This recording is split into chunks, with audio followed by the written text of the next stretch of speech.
Welcome to the MadTrio podcast. This week we have the California Pariah, Jonathan Charney, James, the Fat Man Stevens. Hello. Rob, the old guy. The old guy is here. And Ryan, unfortunately, because of complications, couldn't make it this week. Complications. Yeah. Oh.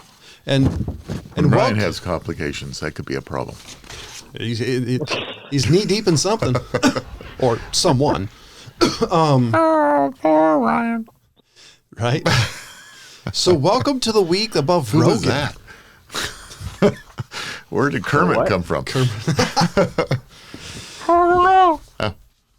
Welcome to the week of Rogan, where Joe Rogan has taken up all the news cycle, and then you have the Olympics. There you go. That's the two most important things in the world: Joe Rogan and the Olympics. Which is all the news cycle I've seen is you have the Olympics at a dictatorship. Well, and Rogan, who's put his foot in his mouth for a little bit. I don't know how many of CBS and ABC and Fox are reporting on Olympics. We know it's all Olympics all the time on NBC. Because they spent a pretty punny. Yeah, Punny. I haven't watched the Olympics in a long time. Yeah. And I really don't care about Joe Rogan. So there you go. And I just ignore all this shit. Yeah, James has got nothing to add to your conversation. Yeah, I mean, I live a peaceful life. I doubt that. I like Joe Rogan. Well, I did see that Joe Rogan was offered $100 million to quit Spotify. I think I would take the money, honestly. It wasn't so much to quit Spotify; it was to go to Rumble. Rumble. So, if I remember correctly, whatever. Joe Rogan signed. I think his deal was for 5 years. And without getting into controversies, because you literally can't read any newspaper or online resource without getting into it, the CEO of Spotify said, no, we're going to support Joe Rogan, even though we've removed like 100 episodes. But I had a conspiracy theory, and I thought it would be an interesting conversation, was this isn't necessarily anti-Joe Rogan, but anti the fact that Spotify doesn't pay artists anything. And this is an excuse. COVID was an excuse to attack Joe Rogan. Because you had these aging rock stars, and let's be honest, how many people have heard of Neil Young who aren't a fan of that particular genre of music or over a certain age? So what do you think? Yeah.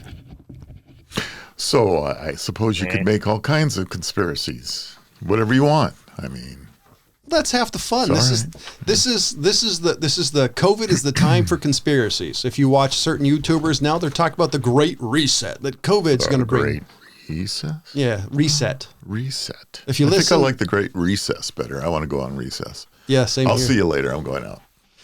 I'd pay money to see you in the monkey bars. Yeah. Didn't happen when I was a kid. They didn't have monkey bars back then. They had people bars. I don't know of any monkeys. I'm stopping my joke right there. That'll teach you to bring it up. And another thing I think was interesting. So I purchased the new Halo a couple of weeks ago. And something I didn't realize, they released the game unfinished. There's no co-op. Oh. Huh. And for anybody out there who's the old guy's age or doesn't play video games, co-op allows you to play cooperative with other people. James and I used to do it in the same room. You know, he'd come over and we'd play it. And it's interesting because it's a trend of software and other things not being completed when they deliver it. I just think that's interesting. Granted, it's Microsoft, so they've been doing it their whole entire existence. All right. But it's actually it is fun. I like Halo, but I don't know. I just not really in the. I just kind of fell out of first-person shooters, and Halo. I mean, it was a fun game, but it was for co-op. That's where I had a lot of fun, was doing that. I mean, I soloed the first Halo, and I don't think I ever bothered to buy the other one. So this one, no, I think you played it over at my place. This one has been fun because all they've been playing is RPGs, and I just wanted something that just was mindless and really had no thought to it. And so that fit that I just need not to think thing, because it's everything's automatic. Because I've been playing Cyberpunk, and that's really there hasn't been a lot of games in the last couple of years that I've been interested in. They've all gotten pushed back. And so Cyberpunk's been fun. And I've been waiting for like Dragon Age and the new Bethesda game, but that won't come out until I'm retired. Yeah. Which could be any day now. He is retired now. I wish. He complains enough. He might as well be. No. Wait until I complain. Wait until I retire. I'll complain more. Wait. More? Yes. More than you do now? Oh yeah. More. Okay. All right. I mean, if that's what you want to do. Hey, why not? So, in the age of math, when you walk into a place, you don't really think much about somebody coming in with a mask, right? Yeah. Well, I remember, like we were talking a while back about how weird it is to go into a bank and be required to wear a mask in a bank. Right, exactly. Well, what would you think of a guy walking in with a Sonic the Hedgehog mask? Like a full you mean face? a whole head cover or just a mask over his nose and mouth? A full head. Yeah. So he's pretending to be a furry. Well, no, he was pretending to be doing a bank robbery. So this guy walks into a Florida bank, a credit union, on the 2nd of February, wearing a Sonic the Hedgehog mask and demanded money. Gave up because it took too long, I guess, and ran off. I'm just thinking, like, all right, that's, there was what was that movie where they all wore the president's mask? Right. You remember that one? Right, yeah. I don't remember. I don't remember the name of it off the top of my head. Can't place it at the moment either, but I can picture exactly what you're talking about. So, yeah. Yeah, so, I mean, maybe he was trying to do that, but, I mean, couldn't find a decent mask and went with Sonic the Hedgehog. I don't freaking know. I just think it's kind of funny that he goes in there with the Sonic the Hedgehog mask, and then gives up. I wonder if it's one of the ones that Walmart was selling for a while, where everybody and their mom were putting on, because it was like this. Oh, I'm sure it was. That's the plastic pieces of crap. Yeah, yeah. Well, no, the ones like they had for a hiccup were furry, but they were a little funky, and all the ones I saw in all the local Walmart near us looked gross. Like you'd have to put it in the washing machine before you touched it. Yeah, probably one of those. I don't know. Yeah. Oh, I was sorry. Excuse me. I was going to say, in the funniest news, just a little quick, Bungie was purchased by Sony. Oh, yeah, I did hear that. I thought that was pretty funny. If you're not familiar, Bungie created Halo. Yeah. I think you mentioned that last week, John. I don't think I did. I don't know. Got a care, I guess. I heard that recently, and I'm pretty sure it came from you, so. Well, it didn't come from me. I do know that. So the Ring of... I know that one for a certain... For a fact, yeah. Amazon's The Ring of Power trailer airs on February 13th. Will this be something you guys will you watch this? I will. I will. The what? I don't know about I'm sorry. The Ring of Power, based off of Lord of the Rings. Oh, yeah, I might. The only reason I want to see it is I want to see how woke they make the story, because I've already heard I've heard a little bit pieces here and there that have people who are really fan of Tolkien's work rather pissed off. I do like Tolkien. I was a big fan of his growing up, but I'm not like a diehard fan. I don't know how the hell to speak Elven or do you care to learn? Right? Yeah, or any of that stuff. I mean, it's all out there, and you can sit there and learn how to do it. But I'm like, I really don't care. Wait till everybody finds about that tattoo you have in Elvish. And I'm not going to sit there and get all butthurt if it's not the way it's supposed to be. I did get a little upset when the movies came out because I'm like, this is nothing like the imagination I had when I was 12 years old reading these books. But I kind of got over that, and now I'm to the point in my life that I'm like, as long as they tell a decent story, I'm okay with it. Well, I think I think it depends on like what they change, in my opinion. Like the one thing I heard was they were going to introduce people of color into Hobbiton, which is like, Okay, that's big deal. Let's move on from that one. That was the one I saw some people really upset about. And I think wait till they get the gay L's. Yeah, that's what I'm waiting for. But wait, I was always kind of Wait a minute. You don't mean they don't have any? Well, I was assuming they were gay to begin with. Are they transgender then? Possibly. I'm just wondering. I mean, how do you know is an alpha male or female? How do you know? Check for 5 o'clock shadow. I don't really have an answer for that. See, I don't really have an answer for that either, Rob.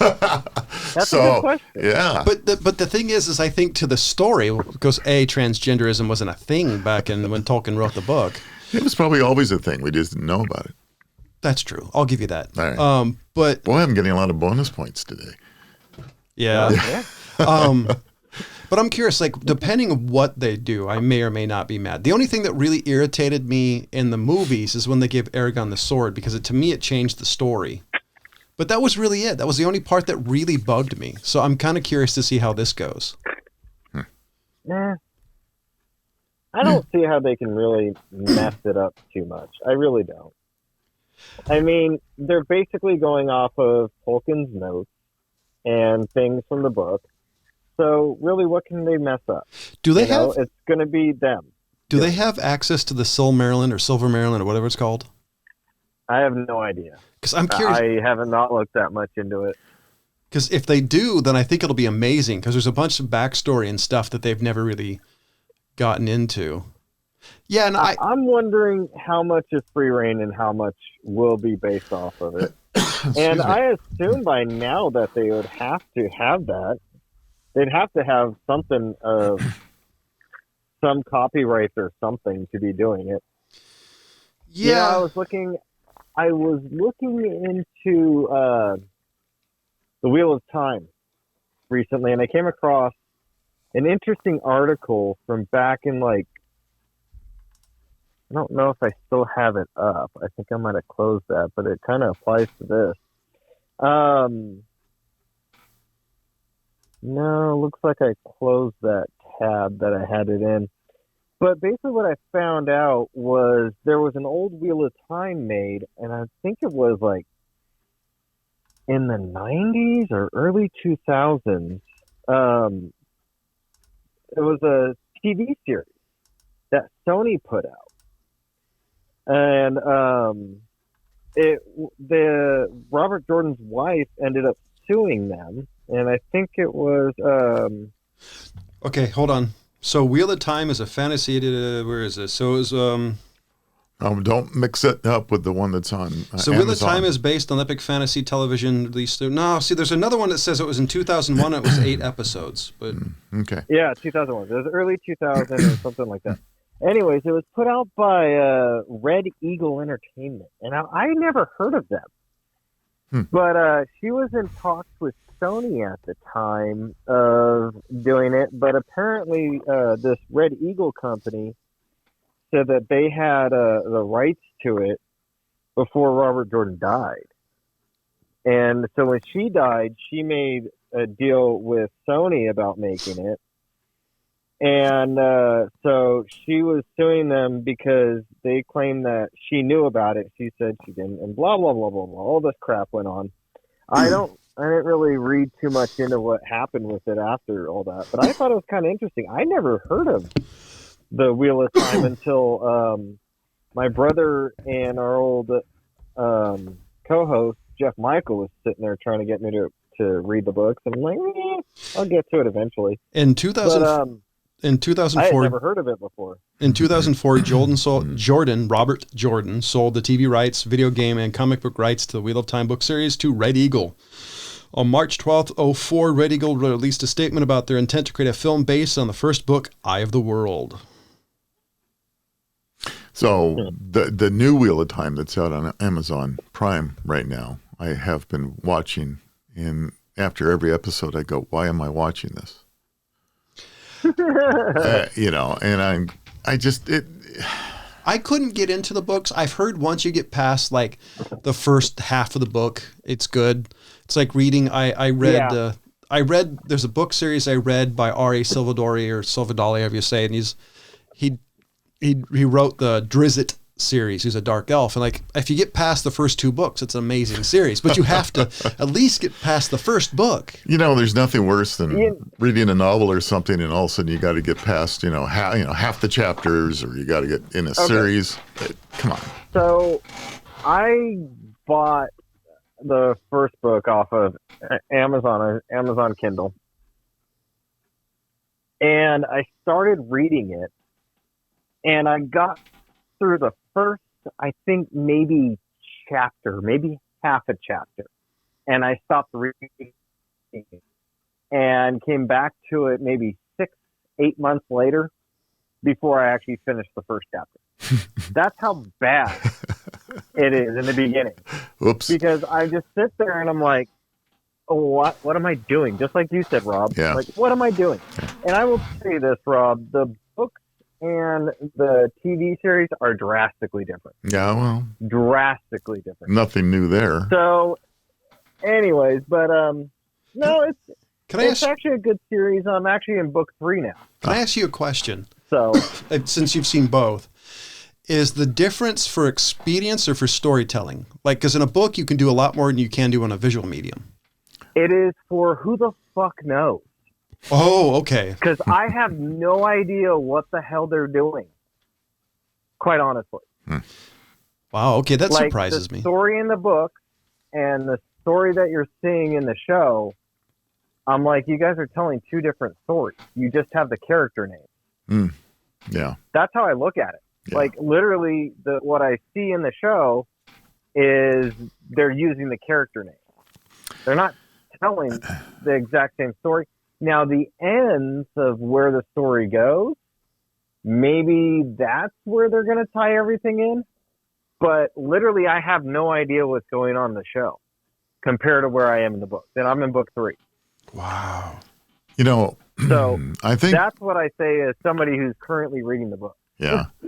So, and the thing always has been, I think, the vast majority of us that read a novel or a book before a movie comes out, and you read the book and then you go see the movie, in almost every case, you walk away disappointed because there's parts of the book either. I will say this, though.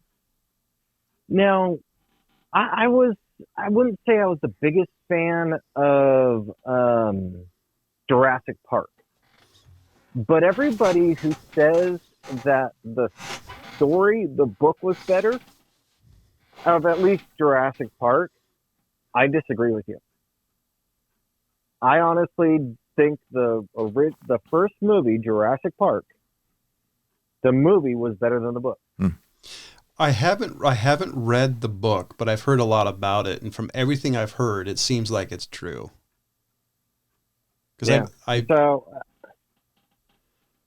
Yeah. Anyways. Well, I'm not taking anything away from visual effects that are out there, but I think for me, my imagination actually can be better than a movie is able to put it into play, so to speak. And it's like there's some of that, and it all depends on, I guess, obviously the book that you're reading. I know for me that's been the majority of the time. For me, it's been that way, but doesn't mean that I still didn't like the movie. It just means that I kind of thought the book was a little bit better. And in the books, any book that you're reading could be more in depth than you'll ever get in the movie.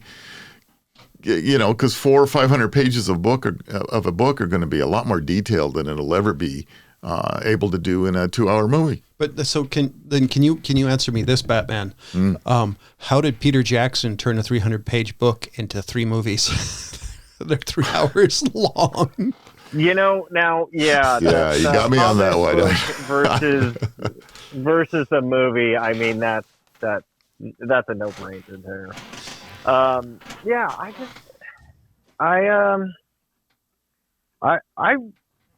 honestly, it's not that I'm not a fan of the Wheel of Time show. I'm really not. I think they just kind of went like haywire with it a bit. It'll be interesting to see how they try to fix everything that they did in the first season. But you liked, because that's really where you left at. But you like the book though, since you're on the third one, right? Yeah, I'm liking the books now. I would say, yeah, it probably was about the first half of the first book, The Eye of the World, that it took me a while to get back to even like it at all. But yeah, I'm really confused as to how they're going to salvage it. So to ask you, because I'm sorry, it's an honest mess.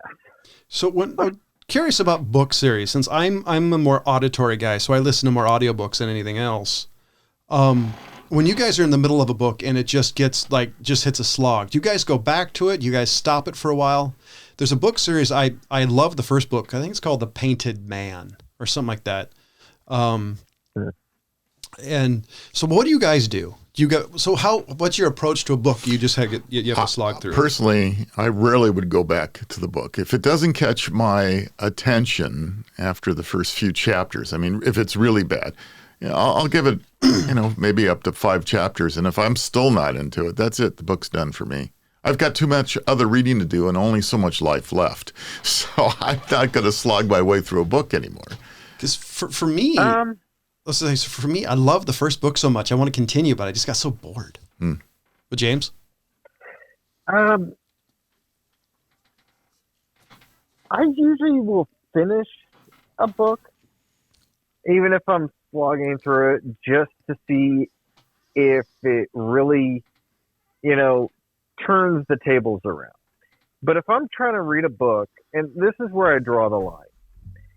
Now, my mom was very much into grammar and sentence structure and finishing your thoughts and things like that. So if I'm reading a book and there's a ton of mistakes, I will stop reading it because I just can't stand that. And I'm like, well, if this is where you're going to go with it, then obviously you don't really give a crap to have somebody freaking proofread it. Now, there are a few mistakes that I'll look at something and I can just be like, okay, that's stylized or something like that. But it's very rare will I completely not finish a book, or at least the first book. But if it's like I get through, it's like a series and it just drags in the first book.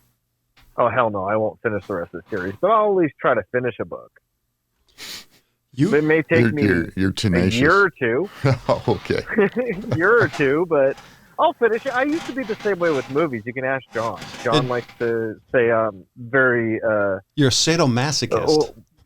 There you go. That's the word I was looking for. Because James would sit through, he finished the whole Phantasm series in like a week. It's like, yeah, what the fuck?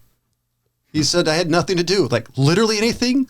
Laundry, dishes, rotating your wheelchair tires? But I mean, it was just kind of like I just had never done it, so I just did it. You deserve a lot of credit for it. And we're going to switch off to something that to me I think is hilarious.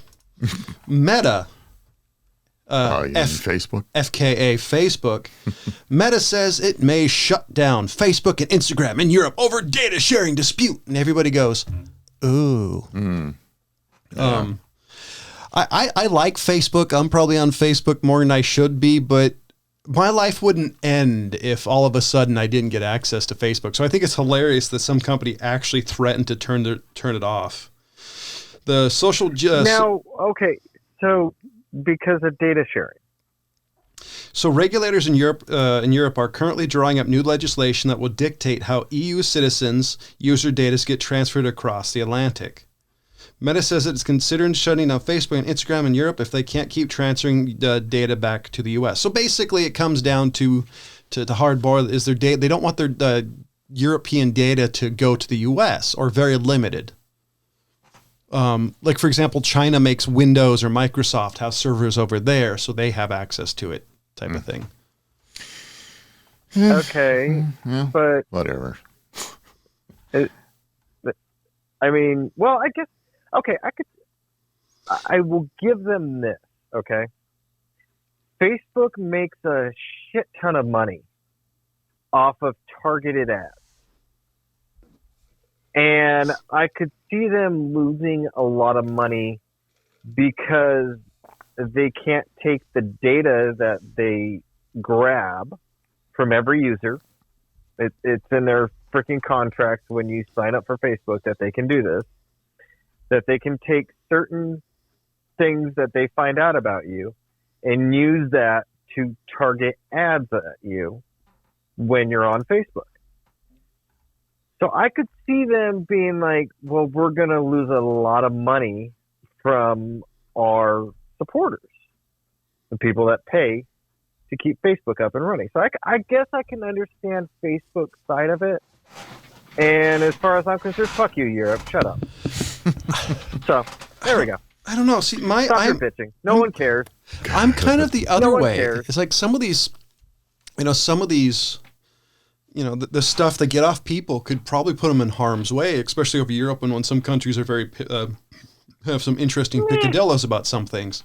Like I remember a story about targeting Target. Don't help defend Ukraine and shut up. Like I remember the Target actually announced this young teenage daughter or girl was pregnant to her mother.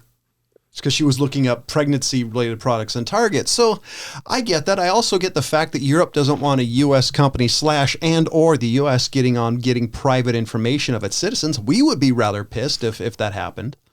It was vice versa. I have a question about. Then get rid of Facebook. Come up with your own Facebook, Europe. Yeah. Stop using ours. So here's the question as to when you say Europe, what countries are we talking about? It said the EU. The EU. Anybody who's in the European Union. So sans Britain. Yeah. Sans Britain. Okay, so we're not really talking about a huge amount. Not if you look at it, it's kind of like, all right, whatever.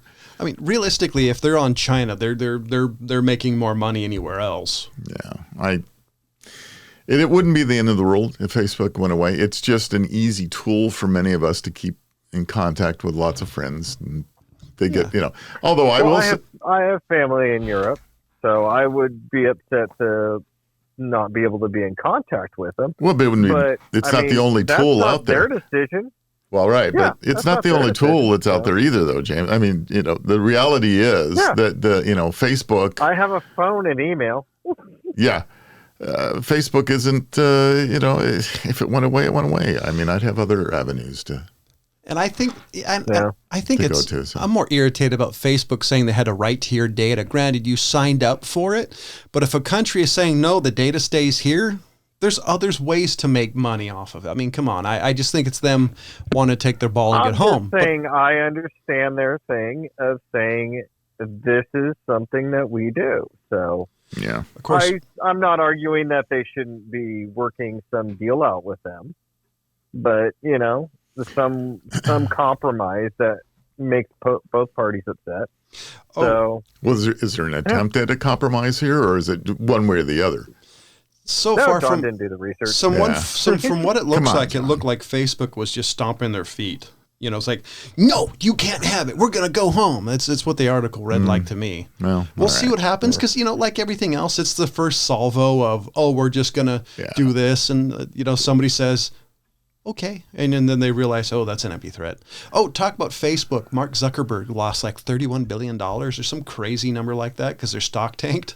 Yeah, but he won't miss it. It's like, was it Ross Perot? He could lose $20 million and still be $1 billion and still be happy if said person was alive. Yeah, no, he'll be perfectly fine. He's dead. Yeah. Yeah, well, he's been dead for a long time. Yeah. No, I mean, it's like, okay, so Zuckerberg could care less. Yeah, but like, I just can't have the golden caviar today. Let's do it tomorrow. Yeah. So John's favorite motors company out there is trying to come up with a new way to keep manual transmissions going. So Ford is trying to do like Hyundai and come up with a clutchless manual transmission. Well, that's not a big deal. That's known as paddle shifting in my world. That's in my Corvette. I have paddle shifting. It's what it is. It's a clutchless. So manual. I'm like, why is this such a new article thing? Maybe they're trying to make it cheaper. No, they're trying to patent their own way to do manual transmission. Yeah, they just put out a patent. It's not the 16th of 2021. Here's a question: is it actual? Because paddle shifting is technically not. It is, but it isn't, because it's all computer controlled. So it's not, when you say shifting, it's not technically shifting like the traditional sense. So the question would be, is it like where you have the clutch fork, you need all this stuff, or, like, I guess, how are they doing it to make it different? Because otherwise it's the same shit. Electronically. See, it's same thing. It's electronically. It's this Ford's version of it. Good on Ford. I don't. Yeah. So are you tired of living in the electronic world? How about a little amazing analog card game? You got to listen to our sponsor. Today's show is brought to you by Audacity. The game where dignity is overrated. Go to ODDASSITY.com. That's ODDASSITY.com. Pick up a card game from this website or selected stores. That's Audacity, the unforgettable party game for mischievous people. And when you're living your analog life, go to Audacity.com, type in MadTrio, all one word, all caps, get 10% off your final order, and you can live the analog lifestyle with a couple of your friends and a tasty beverage or two. So what I was trying to say before John rudely interrupted me is it's a manual transmission with an electric clutch. So it's a sensor that when you're moving it, it shifts for you. So it's not necessarily a paddle shifting. It's basically an electronic system that acts as your clutch for you. So basically, as you do it. So it's some sort of sensor that senses you shifting, and it's moving a solenoid that's engaging the clutch. It sounds overcomplicated, to be honest. Yeah. Whatever. So the actuator receives signals to disengage either from a pressure sensor on the H pattern shifter or from an override attached to the clutch pedal that will be connected to the clutch only electronically. Now, it's basically you grab the shifter and you push a button to tell it that you're engaging, and you shift. Now, it's basically like the arcades. I don't know if you remember the arcades, but remember the arcades when you didn't actually have to hit the clutch pedal? I found that out on accident one day when I was driving those things. So they basically took the arcade version of the manual transmissions in the racing games and transferred that over to a vehicle. So the question I have is it an automatic, or is it a true manual in the sense that it won't engage a different gear? I'm not exactly sure, but it sounds like it's basically Ford trying to keep up with the time. Is basically what it sounds. Interesting. Well, I mean, there's still people who love manuals. I mean, it's not as common. They're hard to get, and they don't hold their value as well, depending which car you're getting. Because it's more about nameplate at this point than it is about the car. Good for them. Yeah. I don't see it going anywhere. Unless it's like... I don't know. I mean, there are a lot of people that want manuals, but have no idea how to do the pedals. So this may actually go for the millennial or whatever generation that's like, I can't drive a clutch. I used to be able to drive a clutch. I can't now. I probably could, but I just don't see the effort to try to train my brain to work with my feet that way anymore. It would be awkward. That's basically what I'd have to do, is I'd have to really kind of try to get my feet to work that way, and I just don't have the ankle movement to really do it. Right. So I'm sure I could, but I just don't see the I got to tell you, having grown up with manual transmissions, I mean, between the old Dodges and the Volkswagens and the Porsches and the other vehicles that I've had all manual transmission, there is something to be said about clutching and braking and shifting. Oh, I loved it. That you could never get. Yeah, you could never get, even this electronic version that Ford's trying to dream up, that you'll ever get. You won't get the feeling of it. Now, on the other side of it, I absolutely hated it in traffic bumper to bumper types. It's a pain, an absolute pain to be shifting and clutching. And after a while, you get worn out, trying to just drive your car, where an automatic is so much easier. That's the sole reason why I've never had a manual car, is I've been commuting all of my life, and I'm not going to be stuck in traffic going up, down, up. I would just. Yeah, it's tedious after a while. It really is. So automatic transmissions are just so much easier. There's no doubt about it. And they're so much better now than they used to be. Automatic transmissions are, well, look, they're putting them on all the new Corvettes out there. They're all automatics. Unless you happen to have a second generation Honda and or Acura TL, you're pretty. Yeah. And that's the 5-speed. So stay away from the second generation 5-speeds in a Honda product. You'll be fine. Ask me how I know. No, I'm gonna pass. I would love to see if this takes off, because to me, honestly, it sounds like a tad bit of a gimmick, but I'm super interested in it just to see how it plays out. Yeah.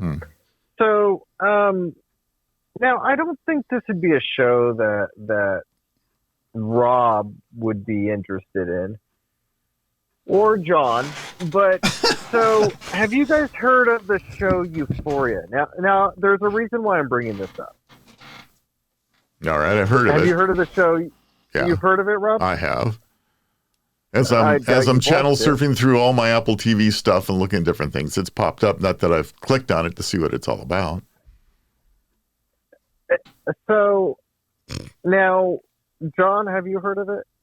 No, I don't actually watch a whole lot of television. So you guys have heard of Dare, though, right? I'm sure Rob remembers Dare, even though that wasn't his generation. What was it called?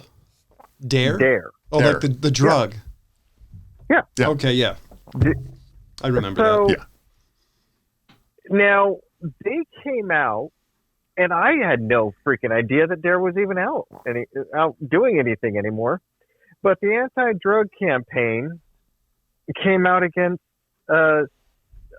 speaking out against season 2 of Euphoria, saying that it misguidingly and erroneously depicted high schoolers using drugs leading to addiction, anonymous sex, violence, and other destructive behaviors as common and widespread in today's world.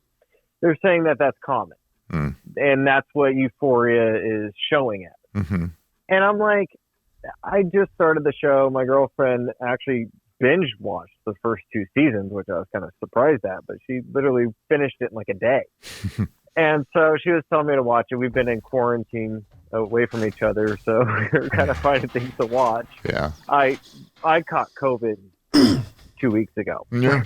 So, about the same time Paul and I did. Yeah. So, I think it was right after you and Paula did. Yeah. Anyways, so Dare came out and was speaking out against it. Now, okay, where the hell was Dare when Requiem for a Dream and Trainspotting came out? Okay, I just got to say that. Now, I doubt Rob has seen either one of those movies. Nope. But when I watch Euphoria, what the show's about is about this young girl who's OD'd multiple times. She's in high school. I think she's 15 or 16 years old.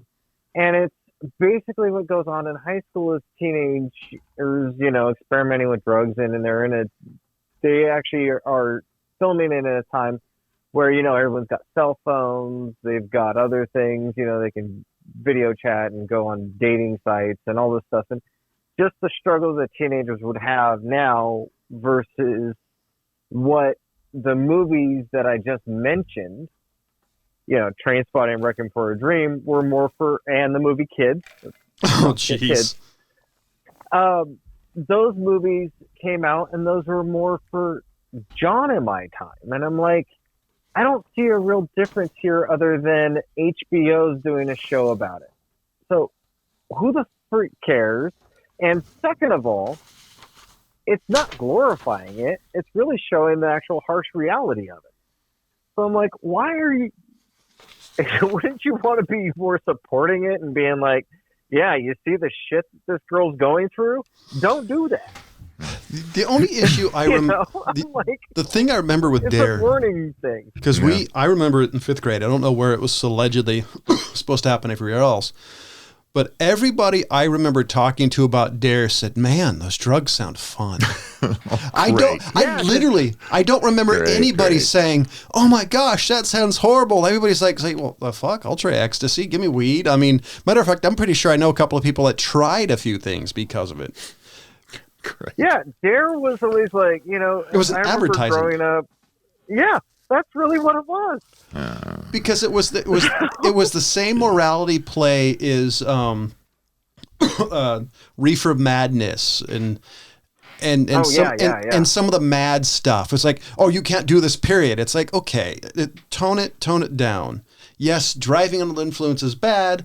Not all hard drugs are bad. Just like, it was just this hard stance. And when you put hard stance in front of children, they're going to go, fuck, let's spark it up. And what happened to some of my friends? So if you're, by the way, if anybody out there is from Dare and you want to have a conversation about that, the MadTrio podcast is willing to talk about the ridiculousness of your program or how much it helps. So this is the actual actress, the lead actress of the show. This is what she said. And I kind of agree with what she said. That's just what I've seen. I'm not all the way through even the first season. I'm about 5-6 episodes in. Our show is in no way a moral tale to teach people how to live their life or what they should be doing. If anything, the feeling behind euphoria or whatever we have always been trying to do. If anything, the feeling behind euphoria or whatever we have always been trying to do with it is to hopefully help people feel a little better, less alone in their experience and their pain. And maybe feel like they're not the only one going through or dealing with what they're dealing with. And I'm like, yeah, that's pretty much what it is. And another actress from the show basically says, it's definitely not pretty at all. I'm like, no, the things I've seen in the show, I'm like, geez, yeah, I went through quite a bit of that stuff when I was their age. I didn't have the cell phone or some of the other stuff, but yeah, I'm like, pretty authentic and kind of how it really is. And that's what I've always told people is when you watch like a movie like Requiem for a Dream or Train Spotting or Kids, it's kind of like they try to make it as real as you can to show what that experience is like. Kids, and most of the time I look at it and I'm like, yeah, you don't want to be doing that. You want to get the hell away from it. From the language perspective, Kids was spot on. I remember watching that as when a Ute, and you listening to some older people talk about, oh, these kids have filthy languages. Kids don't talk about that like that. It's like, really? Yeah. Kids have filthy language when they're not around their parents. Remember my list from last week when we started talking about things? Yeah. I got one for this here. Hey, Melanie, listen up. You got a listicle. That's another one. Yeah, it's a carry on from the listicle last week of certain laws in different states that are kind of, interesting. Hey, it's still a listicle. You make her happy. Yeah, all right. She's a woman who loves a good list. You're talking about, kids using potty mouths. So in Maryland, no potty mouths at the playground. What's the Doesn't definition? matter how frustrated you get when you can't get your 6-year-old son to share his sandbox toys with his 4-year-old brother. Doesn't matter if you stub your toe, whatever you do, just don't use profanity in the playground. So is you talking about the 4-letter salute, or are you talking about the old Christian cuss word fudge? Well, whatever no potty mouths means. I'm assuming it's most of the 4-letter words and you some anus. of the others. So I just had to jump in there because you mentioned that. That's a pretty good tie-in. We'll keep going. Massachusetts, and so since we just had Christmas here, it says you can't buy a Christmas tree that's too big for your car. Now, I don't know about you guys. Like to fit inside the car or to fit on top of the car? Well, let's see. This says too big for it. It doesn't get into there, but I'm sure it says somewhere about it. But, up here where we go down and cut our Christmas trees is pretty normal. I've seen many a car going down the freeway that the tree is longer than the car. Yeah. Many. Now, but that's my real curious thing is now, is it the length of the car or does it have to fit inside inside the car? Yeah, now we're gonna. That's what I'm curious. Now we're splitting hairs here, James. I don't have an answer for you on this. Okay, That's kind of what I'm asking for an answer, Rob. and that's kind of what he does. I'm not going to research it. I'm sorry. If you're that interested, be my guest. James, if James had a superpower, it'd be pedantic. Let's be honest. Maybe. So in Maine, there's no roller skating on the sidewalk. Where are we supposed In to roller Biddleford, skate? Maine, it's illegal to roller skate or ride your bike on the sidewalk. And in Augusta, don't even think about letting your children set up a lemonade stand without clearing it first to the chief of police. Wait, hold on. Now, I don't know why those two things came together in this line here, but you can't roller skate. Roller skates, is it the 1980s? Well, it's still popular. Some people still roller skate. Yeah, John, settle down. Yeah. Show me a roller rink. The one around here no longer has a roof. Okay. There was one in our neck of the woods, but it closed down, and last time I heard, a tree fell through it. Do you have a cricket? Okay. You have a cricket sound here? I'm gonna. No, I don't have it. Are you talking about the one up in Pollock? No, it was. It was up a bowling alley. It was around your way. That was a bowling alley. Well, we're talking about crickets. Another sponsor for you. It's us. Where is the Do you want to keep up to date on the maddest of the mad at the MadTrio podcast? Check out our social media feeds on Facebook, Instagram, and Twitter, or go to themadtrio.com. It was often around Newtown Road. Yeah. If anybody listening to this podcast, don't look it up. It's not important. Oh, I didn't even know that must have shut down before You were born. I even moved up here. Yeah, something like that. Yeah, I went there once. I'm sorry, more listicles, please. So Minnesota, Okay, yeah. Minnesota said that they came out. A law says you can't wear your hat in a movie theater. I mean, you know. Or is this like one of those big Russian hats where it's trying to keep your head warm? I don't know. It doesn't matter how cold you are. It's still illegal to wear a hat inside. Must have been a blue hair that came up with that one. You Those know, Utes give them their hats. before the new movie theaters that you have now, they're kind of stadium seating. It used to be kind of all on the same level, and you get some person in front of you with it. Well, I was going to say something else. Person in front of you wearing a hat where you had to look around the sides of them or whatever. It's like You were showing your age there. true. I am the old guy, so that's all right. Loud and proud, the survivor. All right. I'm not pointing fingers at either of you guys, but in Nebraska, you can't get married if you have an STD.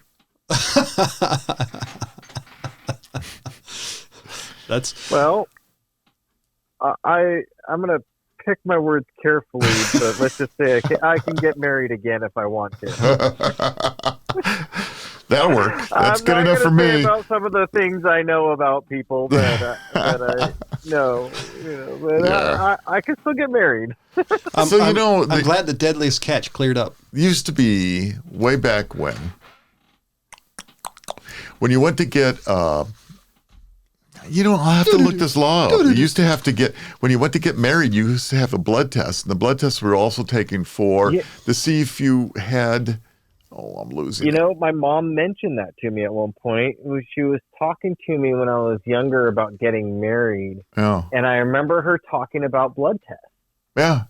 Well, part of it is I didn't have to deal with any of that. It's a but particular. I don't know. It was for a gene as well. I think they were looking for one of it was for cystic fibrosis, because if both people are a carrier, and this has been a while, then there's a high else, chance too. of getting it. Yeah. And if only one partner is, you won't, your kids won't get it.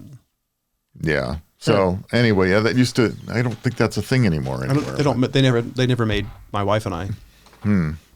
Of course, where we live, I didn't have to do it. Well, there you go. Yeah, that's true. Maybe it is for that, so you can't marry your cousin. I thought that was legal in California. I don't know. Everything else is. As long as you're in the Bay Area. Yeah. Let's see if I have any left. Oh, well, Rob is looking up one. I just heard a new term that I've never heard. Pedantic? No, hey, I was right in the usage. I was right in the usage of that one, but it was, instead of suicide, I've heard unalive. Unalive. I was kind of, because I was watching TikTok, because for some reason I find it fascinating. Somebody said, these people have been telling me to unalive myself, or I was going to unalive myself last night. I was like, I just thought it was the most interesting usage of a word.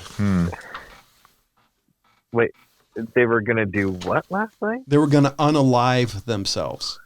Basically, they said they were going to kill themselves. Commit suicide? Yeah.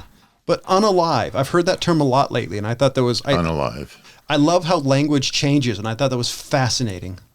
It sounds like a kindergartner messing things up. Yeah, like it does. It's no longer... I've heard it like it's no longer homeless. It's the unhoused. I've heard that multiple times, too. Yeah, that's back to politically correct or not. Well, right, you can't do that now. Was it Paul Rodriguez who made the joke about this? No longer, she's no longer a hooker; it's a sexual maintenance partner. Going back to Comedy Relief in the early '90s, it's no longer a car thief; it's a non-traditional commuter.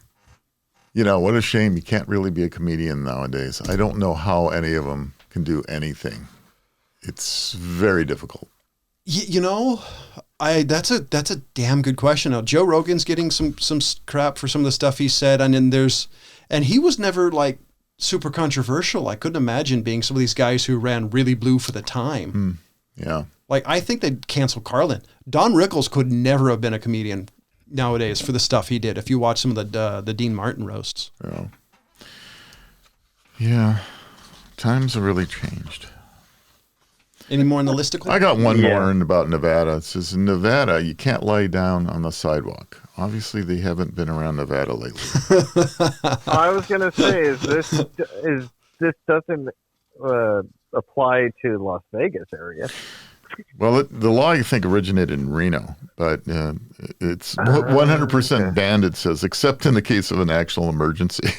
I don't know. It's okay, you know. If you're laying down there, just tell if a policeman you've been shot 6 times and you can't get up and you're just laying there on the side of the road, that's okay. That's probably fine, yeah. They just didn't want somebody to clean up the sidewalk. You can bleed out on the sidewalk as long as you're lying down. Yeah. That's ridiculous. Yeah. Pretty strange. Some of these laws, that's why I was bringing up some crazy. I wish I remember what it was. There's one where you can't have an orange in a hotel room. So there's a lot of, as we get deeper into some of these laws that are crazy in different states, a lot of local areas, local cities or local counties have even stranger laws as you start getting into some of them. So these are kind of just average, everyday state kind of things. These are not even that outrageous compared to many. Oh, here it is. It is illegal to peel an orange in a hotel room. All we would say is that it's discriminatory towards oranges, but because nowhere does it say it's illegal to peel bananas, kiwis, or avocados in a hotel room in Pacific Grove. In Pacific Grove. Yeah. Pacific Grove. So oranges. So maybe they're saying you're hurting our oranges. Or you're eating evidence. Or it's a sexual act. Oh no, I don't. You're dirty. Rhode Island decided you can't bite off someone's finger. They need a law for that? Yeah. It's an awfully kinky town. Rhode Island prohibits the biting off of a limb or member. Oh, okay. This is... glad they got specific there. Yeah. What? Of another person. It also prohibits... Or member. Only if Lorena Bobbitt, your husband, lived there. Maybe this was written after the Bobbitt rule. It also prohibits putting out an eye or slitting the nose or ear or lip of another person. Is this really a problem that you need a law? In all cases, the punishment is up to 20 years in prison. Holy shit. I guess in Rhode Island, I mean, you're kind of out in the middle. They take that seriously. I guess they do. Jeez. It's not assault. It's a special crime. What did you do? I bit a guy's finger off. Wow, that's intense, man. 20 years? Yeah. For poking an eyeball? For, any of that, so... Yeah, it's an enhancement, obviously. Wow, that's their bar fights there must have been brutal if they have laws like that. I agree. It's like MMA, no eye gouging, no fish hooks. What's the penalty? 20 years. 20 years, yeah. Wow. That's hilarious. I know. Yeah, I like it. The last one here. Iowa has you can't flash or streak naked. So isn't flashing or streaking always have to do with being naked anyway? So can you be dressed and still flash and streak? Maybe it's the motion. That's a good question. Maybe it's the suggestive motion of doing it. Oh yeah. There's a hobby that's kind of gone out of favor. When I was a kid, people used to jump on the ball field and run buck naked all the time, flapping in the wind. You don't see a lot of people doing that nowadays. Yeah, there's still us old hippies, having flashbacks occasionally. Not so much anywhere because too many of us are dead. Or like, I would love to do that, but I'll bust a hip. There's that too. Because that was always an interesting hobby. I know, let's get buck naked and have 30 million people see my white ass. And it was always a white guy. I've never seen a black dude, an Asian, a Mexican. It was always some crazy drunked up white guy. I don't get it. John and Rob, I'm sure you guys have heard about the teen who's been tracking Elon Musk. Yes, I have. Yeah. So, he actually was offered by Elon Musk $5,000. $5,000. Yep. Did you hear his rebuttal? Yeah, he said no. He said no, He but said no. he would up that to $50,000. Right. But this is not just something that he offered to Elon Musk. He offered it to anyone that has that type of jet to give him $50,000, and he would reveal how he's doing it. So he's basically put a bounty on his own software. So here's a question. I read the story. I like this kid. Yeah. But isn't it technically extortion? If Elon Musk can prove it can violate his safety, wouldn't that? I suppose that could be argued. However, there's an app for your phone called Flight Tracker, in which you can put it on your phone and you can look up in the sky and you can find out what the plane is, what type of plane it is, how many passengers it carries, where its flight plan. You would have to know what his private jet is, though, or if he has one. So that's the question. If this kid found it out and tracked it, it'd be easy. To be honest with you, if you knew that was his plane, in other words, if you had a point of origin that you said, okay, that's Musk's plane, right? And you had that app, and you can go, okay, it's at this airport at this time, and it's a smaller airport with only so many planes to do it, and only one of that particular kind of jet, it's easy to figure out. You can eliminate it. So, I mean, I don't. Yeah, I don't know why. I mean, he says that the kid says that he does it for fun. Yeah. And I'm like, dude, you need a hobby besides tracking planes, because that seems like his only hobby. I'm like, you need to get a life outside of this. Maybe this just seems, I don't know. Aviation I'm just kind buff. of like, yeah, he must be. Yeah. I don't know. I'm just kind of like, I could care less about this whole tracking the plane thing. Yeah. I find it interesting. I mean, the fact he's potentially tracking, they entered like Musk's plane and thing and put it on Twitter, but I don't know. However, offered 50 grand for it, I would have said, hey, give me a car. I knew Elon was tight, but to offer the kid $5,000, if it's really a nuisance to you, make it go away with a good number, Elon. I mean, you make that per second. No, what I'm talking about, you make $50,000 per second. I would have offered him a car. It's like, here, you know what? I'll give you a Cybertruck that'll never come out. I would have offered. Yeah, have a Tesla. Yeah, that's what I would have done. I said, you know what? That's pretty clever. Here's a Tesla or a Dogecoin. Yeah, or that. I mean, I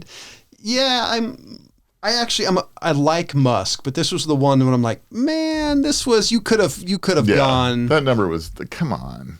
On the other hand, if he would have taken it, he would have gotten away cheap. So let's be honest. Oh, yeah. And maybe that was his starting negotiation point. Yeah. I'm going to start at $5,000, see if this kid's smart enough to figure it out. I know. I would. I'll give you the chance to work at Tesla, and then fire your ass. As soon as you sign a non-disclosure agreement. Yeah. Well, yeah. I mean, I kind of thought the $5,000 was like so cheap. Yeah. I know what I would have probably done the same thing. Come back with 10 times as much, and then I'd tell him like, okay, if you give me 50,000 tomorrow And a Tesla. and a Tesla, I'll do it. But every week It goes up. that you don't settle with me, it goes up Up $5 and grand. up and up and up. I would have went Yeah, with my that's favorite. what I would rebuttal with. Yeah. I'd be like, no. I would have went with one of my favorite lines from the movie Airheads. I want a nude autograph photo of a B. Arthur and 50 grand. just something like what? Because obviously this kid should have had a little bit more fun with it. Yeah. I would have said that. Yeah. We'll see where it goes from here. I got one last Yeah, story. I just kind of find it funny. Yeah, Okay. it is kind of funny. I read that story a few days ago. So, go to Las Vegas. You're playing on these slot machines. You're cranking away, and you're looking at the stuff, and all the cherries come across, or whatever happens, and whatever happens to your machine. And you think, well, that probably should have won, but it didn't. And no bells went off, and nobody came over and said, you did a really good job. Congratulations on breaking the slot machine, or whatever it may be. And you go home, only to find out later when the resort that you were at and the Las Vegas Gambling Commission let you know that, by the way, did you know you won $229,000? Oh. What? So what happened apparently is just that. This gentleman was playing on the slot machine and looking along here, and he hit this jackpot, but the jackpot really didn't do anything. And he thought, oh, all right, well, maybe it wasn't really a jackpot or whatever. And he actually left and he went home. Only it was found out later by the Gambling Commission that, by golly, he hit that $229,000 jackpot, and it was up to the resort to find out who he was and get him his money. Wow, that's Yeah. if I actually gambled, I would have loved to have a phone call. It's like, Mr. Charney, we have that 295. That would have been amazing. Wouldn't that be nice? So it was at Treasure Island Hotel and Casino on the Vegas Strip. And they spent hours and hours and hours and hours trying to find this guy. They went through a video, and so he didn't use the player card, or I have no idea as far as that part goes, but apparently not, because it took a while for them. They had to play detective. They had to go down and try to figure out if there's somebody with him. They tried to find who that was. They tried to see if he was staying at that hotel, which apparently he wasn't. And it was getting more and more difficult, but they did manage to finally track him down. what would have happened to them if they couldn't find him? I wonder if they would have been fined. They possibly still might face a fine anyway, because the machine malfunctioned, and it malfunctioned so badly that not only did the machine itself not go off, but there's also, I guess the machines are wired so that if somebody hits a jackpot like that, the management knows, and whoever in the management knows, and there's multiple ways of knowing that slot machine hit a jackpot. Only nobody noticed it. So did it fail or did it fail? Well, it obviously really failed. Well, I was thinking more like Bugsy Malone. I don't know. But it's kind of like, gosh, that would be kind of a nice surprise. I'm sure that happened to me plenty of times when I was in Las Vegas, because I would walk away a loser. And I know I hit that jackpot. But the problem is they can't go back 20 years and look at all that. That's true. I haven't been there in a long time. So, nice story. Yeah. It's one of those that could have been you.